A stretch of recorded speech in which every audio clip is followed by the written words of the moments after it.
Right గా breaking news చూస్తున్నాం. స్థానిక సంస్థల ఎన్నికల్లో కాంగ్రెస్ దూసుకెళ్తుంది. ఇప్పటి వరకు వెల్లడైన రెండో దశ గ్రామ పంచాయతీ ఎన్నికల ఫలితాలలో అత్యధిక స్థానాల్లో పరుగులు పెడుతోంది. ఇక రెండో దశలో మొత్తం 4332 సర్పంచ్ సీట్లకు ఎన్నికలు జరిగితే దాంట్లో 415 చోట్ల ఏకగ్రీవమయ్యాయి. ఇక ఏకగ్రీవమైన చోట్ల కాంగ్రెస్ 289 స్థానాలను దక్కించుకుంది.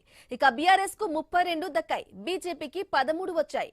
ఇక ఇతరులు 81 చోట్ల సత్తా చాటారు.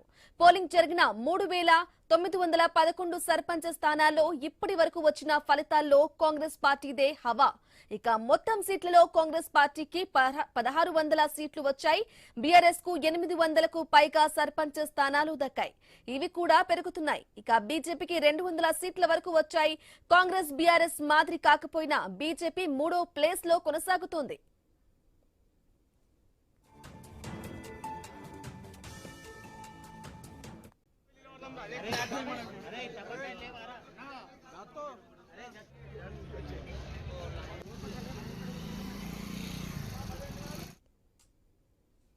రైట్ గా స్థానిక సంస్థల ఎన్నికల్లో కాంగ్రెస్ దూసుకెళ్తుంది. ఇదే విషయానికి సంబంధించి పూర్తి సమాచారం అందించడానికి మా ప్రతినిధి కిరణ్ ఫోన్ ద్వారా అందిస్తారు. కిరణ్, చెప్పండి, రెండో దశ ఎన్నికలు కూడా అయిపోయినాయి, స్థానిక సంస్థల ఎలక్షన్స్ కూడా అయిపోయినాయి. ఈ నేపథ్యంలో కాంగ్రెస్ హవానే కొనసాగుతున్నట్లుగా తెలుస్తోంది. అప్డేట్స్ ఏంటి కిరణ్?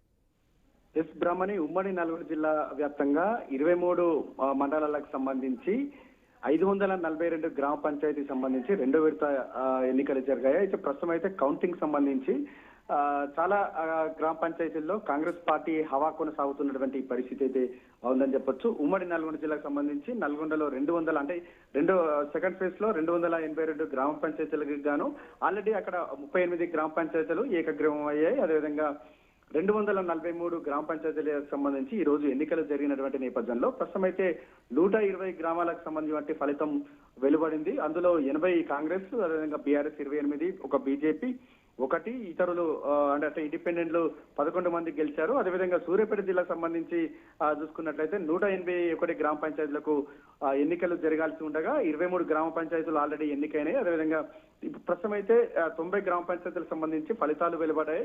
64 కాంగ్రెస్ గెలవగా బీఆర్ఎస్ 18, అదేవిధంగా బీజేపీ 1 స్థానాల్లో, ఇతరులు 7 స్థానాల్లో విజయం అయితే సాధించారు. ఇక యాదాద్రి భువనగిరి జిల్లాకు సంబంధించి 150 గ్రామ పంచాయతీలు ఎన్నికలు జరగాల్సి ఉండగా 10 గ్రామ పంచాయతీలు ఏకగ్రీవమే. అదేవిధంగా 92 గ్రామ పంచాయతీలకు సంబంధించి ఫలితాలు అయితే వెలువడాయి అని చెప్పొచ్చు. ఇటు కాంగ్రెస్ 49, బీఆర్ఎస్ 34, బీజేపీ 1 స్థానంలో మాత్రమే విజయం సాధించింది. ఇక ఇతరులు అంటే ఇండిపెండెంట్ సంబంధించిన అభ్యర్థులు 8 స్థానాల్లో విజయం అయితే సాధించారు. ప్రస్తుతం అయితే ఇంకా చాలా అంటే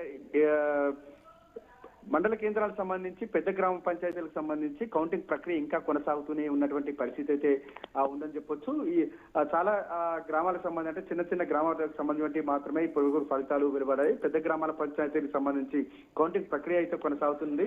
అక్కడక్కడ ఉద్రిక్త పరిస్థితులు కూడా నెలకొన్నటువంటి పరిస్థితులు అయితే కనబడతా ఉన్నాయి. మరోవైపు ఇక్కడ తెలంగాణలో సంబంధించి ఇప్పటివరకు టీడీపీ నుంచి ఒక అభ్యర్థి కూడా గెలవడం జరిగింది. నడిగూడెం మండలం అంటే కాగిత రామచంద్రపురం గ్రామానికి సంబంధించి టీడీపీ అభ్యర్థి చక్రాల పిచ్చయ్య కూడా విజయం సాధించారు. ఎందుకంటే అది ఏపీ తెలంగాణ ప్రాంతం కాబట్టి అక్కడ టీడీపీ ప్రభావం కూడా ఉన్నటువంటి నేపథ్యంలో టీడీపీ అభ్యర్థి విజయం కావడం కూడా ఒక చర్చనీయాంశంగా మారింది. ఇలా ప్రస్తుతం అయితే ఉమ్మడి నల్గొండ జిల్లా వ్యాప్తంగా కౌంటింగ్ ప్రక్రియ అయితే ఇంకా కొనసాగుతుంది. పూర్తి ఫలితాలు రాత్రి 11 నుంచి 12 గంటల వరకు సమయం పట్టే అవకాశం ఉంది. Brahmani. Right Kiran, thank you for the updates. Right గా ఇప్పటి వరకు వెల్లడైన రెండో దశ గ్రామ పంచాయతీ ఎన్నికల ఫలితాల్లో అత్యధిక స్థానాల్లో పరుగులు పెడుతోంది కాంగ్రెస్. రైట్ గా